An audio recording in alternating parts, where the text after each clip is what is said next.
আসসালামু আলাইকুম। তো আজকে আমরা আপনার দুইটা এমডিবি কাজ করে লাইন দিয়ে সম্পূর্ণ করলাম। তো এখানে যেই দুইটা এমডিবির ভিতরের অংশটা আপনাদেরকে দেখার চেষ্টা করব। তো কিভাবে আমরা কালেকশন করলাম তো ওইটা আপনাদেরকে দেখার চেষ্টা করব। তো আমি সর্বপ্রথমেই লকটা খুলে নিলাম। তো এখানে দেখতেছেন আমরা একটা এমডিবি কালেকশন করে নিলাম। তো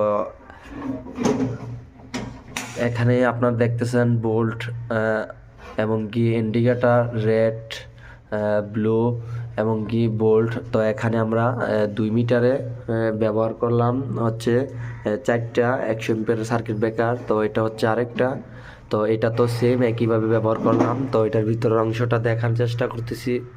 তো অবশ্যই জানাবেন এমডিবিগুলা ফিটিং করা কেমন হলো। তো আজকে কাজটা সম্পূর্ণ করলাম।